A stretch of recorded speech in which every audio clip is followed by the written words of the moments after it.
CBSE class 12 chemistry हमारा chapter है D and F block elements. अगला क्वेश्चन है question number 35। Observe and calculated values for the standard electrode potentials of element from titanium to zinc in the first reactivity series are depicted in the figure.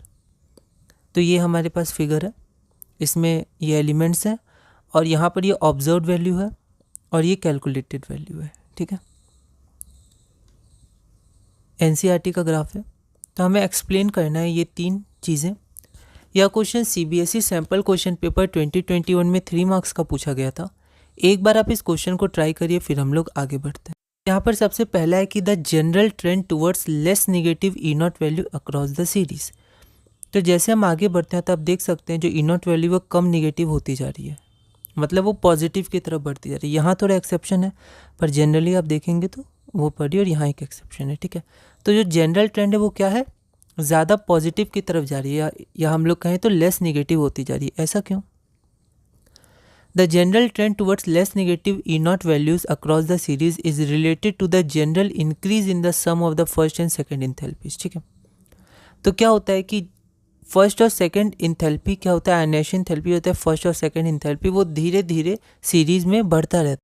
तो जब वो series में बढ़ता रहता है तो जो एटम्स हैं वो आयंस नहीं बनना चाहते हैं, क्योंकि एनसीईआरटी में आप इसको और थोड़ा अच्छे से देख सकते हैं इस ग्राफ को। तो ये किसका ग्राफ है, M2 प्लस से M का, है ना। तो M2 प्लस से M का, तो ये धीरे धीरे पॉजिटिव की तरफ जा रहा है, मतलब ये होना चाह रहा है, मतलब रिडक्शन होना चाह रहा है, मतलब वो लोग अपने न्यूट्रल फॉर्म में रहना चाह रहे हैं, आयन नहीं बनना चाह रहे हैं। क्यों नहीं बनना चाह रहे हैं?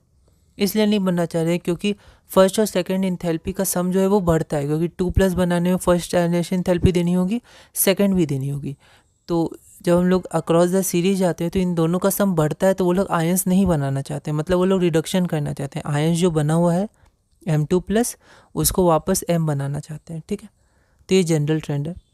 अगला है the unique behaviour of copper. अब आप देख सकते हैं कि जो कॉपर है वही है जो पॉजिटिव में है, बाकी सब जीरो के नीचे हैं सबकी वैल्यूज, बस कॉपर की 0 से ऊपर है। ऐसा क्यों? तो जो कॉपर होता है उसके लिए आपका Cu से जो Cu2+ बनता है उसके लिए जो हमें एनर्जी देनी पड़ती है, तो हमें वापस मिलती है हाइड्रेशन इंथैल्पी। पर कॉपर में हीट ऑफ एटमाइजेशन तो ज़्यादा देनी पड़ती है, पर हाइड्रेशन इंथैल्पी कम मिलती है, तो वो बैलेंस नहीं होता है, इसलिए इसकी वैल्यू पॉजिटिव होती है। ठीक है, बाकी सबकी निगेटिव में होती है, इसकी पॉजिटिव होती है। अगला है more negative E naught values of Mn और Zn। ठीक है, तो Mn और Zn की क्यों? क्योंकि ये भी हमने देखा था Mn के लिए, तो देखा था Mn2+ से Mn, तो Mn2+ से Mn नहीं बनना चाहता है। क्यों? क्योंकि Mn2+ आपका स्टेबल है as compare to other ions. Mn2+ 3d5 होता है तो वो स्टेबल होता है, तो Mn2+ 3d5 has half filled D subshell which is stable, and Zn2+ 3d10 has fully filled D subshell which is stable. Thus, due to stability of Mn2+ and Zn2+ ions, E0 Mn2+ and E0 of Zn2+ is more negative as compared to others। ठीक है, आप bracket में लिख सकते हैं, इसको छोड़ भी सकते हैं, बस मोर नेगेटिव लिख सकते हैं क्योंकि क्वेश्चन में भी यही पूछा गया था ना। तो लैंग्वेज अपने हिसाब से आप मॉडिफाई कर सकते हैं। अगला टॉपिक है हमारा टॉपिक 5 मैग्नेटिक प्रॉपर्टीज़। उसमें पहला क्वेश्चन और ऐसे हमारा क्वेश्चन नंबर 36 है। Transition elements and their compound generally exhibit a paramagnetic behaviour, give reason. तो यह क्वेश्चन ऑल इंडिया 2011 में 1 मार्क का पूछा गया था। एक बार आप इस क्वेश्चन को ट्राई करिएगा, अगली वीडियो में हम इसे सॉल्व करेंगे।